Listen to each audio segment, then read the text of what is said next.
Yes, for additive jimbaniza kade kanu mwasize mutia mulimutia. Stay on YouTube platform. Pastor Bugingo si birungi ne Suzan Makuula. Mbina masa Suzan Makuula kyamukoze. Amukosezo bambi omugongo ogumuluma mbina masa. So ngatune abazadde basobeddwa omwana waabwe abadde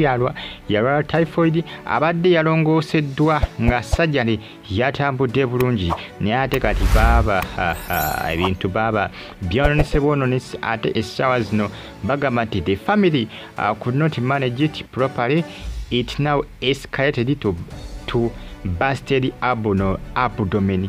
Olubuto lwakosebwa omwana badde yalongosebwa era nga sajjale yali successful byatambula bulungi nsonga ya typhoid bulwadde bubi nnyo eri abantu abayisaamu amaaso bulwadde bwa typhoid naye nga bulwadde bubi nnyo nga bw'okiwulira bulwadde bukambwe sijagamba nti eriyo obulwadde obulungi nedda naye ate eriyo endwadde abantu abasinga ze bagayaalirira era nga bagamba ebintu ebisinga okuba nga bikozinga typhoid bagamba nti people who drink contaminated water or eat food washed in contaminated water can develop typhoid fever. Other ways typhoid fever can be contracted include using a toilet contaminated with bacteria and touching your mouth before washing your hands. Eat seafood from a water source contaminated by infected poo or pee. Kubagamba pee kuba ndooza akufuluma butonde kuba kwetawuluza. Kubagamba pee kuba kufuka. Kuba kufuka wali kubeera genda manju kwekamula kisobola okuyita okwekamula bwe bagamba pu ebyo byonna bikola ki bikozinga juka ebise bisinga abantu abasinga bapuma pu oluusi bamukola mu nnyanja oluusi ne pini bamukola mu nnyanja kati gwe bw'otuuka ino ojjawo bujja bintu tobyozeza bulungi ebyennyanja olidde biri naye sobola okukozinga typhoid ebyo nano ebikozinga typhoid era nga bagamba typhoid fever is a bacterial infection that can spread throughout the body affecting many organs. Without prompt treatment it can cause serious complications and can be fatal. It caused by a bacterium called Salmonella typhi, which is related to the bacteria that cause salmonella food poisoning. Sibyangu nga typhoid bulwadde bubi nnyo nga bw'okiwulira. Obulwadde bwa typhoid omuntu osobola okubwewala. Era endwadde ezimu ng'omuntu osobola okukola ki okulabika nga okola ki kuziziyiza osobola okuziziyiza. Omwana abana abazadde batabuddwa bamulongoosa bulwadde bwa typhoid olubuto lwayabika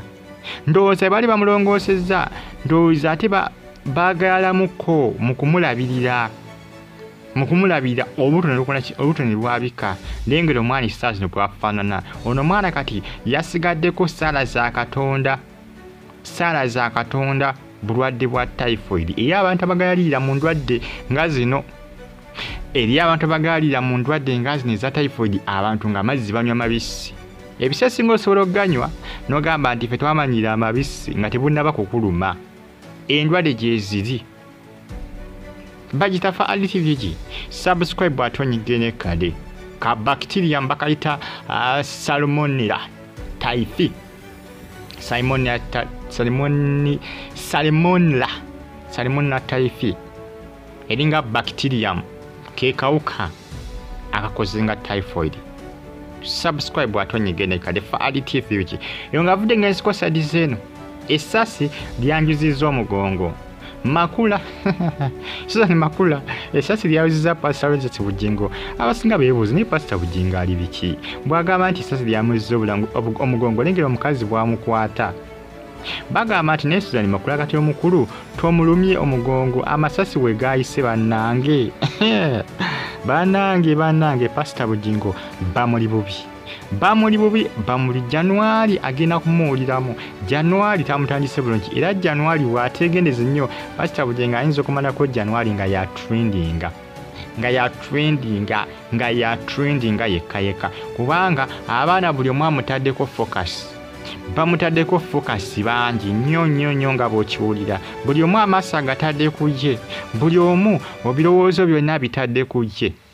bagita Faad TV subscribe button nyigene kale mwe nambe bazambagamba nti muli bakabi nnyo kubanga mugi followinga mbatumedeko abali Saudi Arabia abasinza mu ggwanga erya Bahrain nasinza mu ggwanga erya Oman mbagamba nti muli bamaanyi nnyo kubanga mugi followinga bagita Faad TV mbatumedeko abali mu ggwanga erya Saudi Arabia ekibuga bakita Riyadh mbagamba nti muli bakabi nnyo kubanga mugi followinga ensonga za Pastor Bugingo abasinga beebuuza omugongo gamba esasi gwe lyayozizza lwaki oganya omuntu okukwatako bw'atyo awantu wayise esasi abasinga beebuuza ebiwundu bya Pastor Bugingo tebabitega bungi kubanga ne buskwaki bwe yafunye buli awo butyo kabanga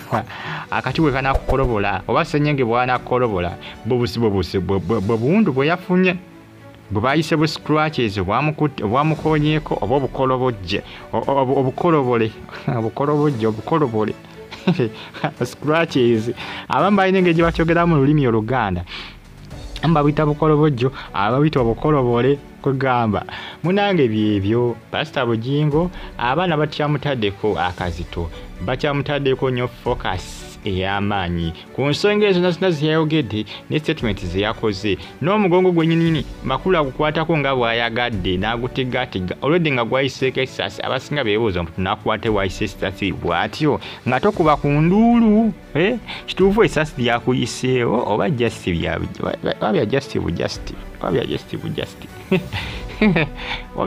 justi omugambo gukyatokomoka banange abali e Germany mu Berlin batumiddeko bane comments nziraba n'abali Spain mu kibuga Madrid bagamba nti muli batabu ne bagita Faad TV gimukwanja nga bali mu ggwanga erya China musajja mukamanyikiddwa nga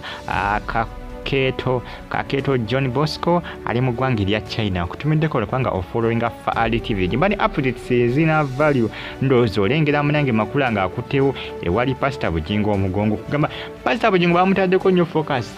kivulaba ensobi agenda kuzikola nnyo bw'anaabanga kituufu talina biwundo ng'alimba nga tekuliko biwundo agenda kukola ensobi ajja kweyabya Katonda yamanyi ebituufu sijja agamba nti talina biwundo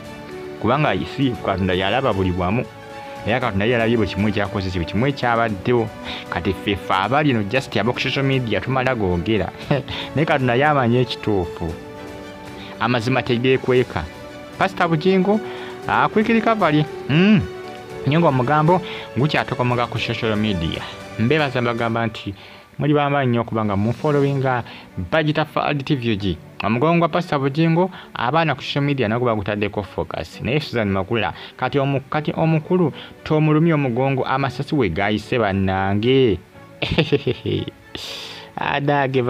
badage kiri Uganda naye nga munange byebyo ebigenda mu maaso essaawa zino ku social media eno bagita Faad TV gigomupya ngenda kusaba subscribinga ate wenyigene kale bona subscribinga kale ojja receiving notification nga atadde video ku Faad TV UG sigala ng'onfollowinga update simba nazo mbaye bulungi mbagala nnyo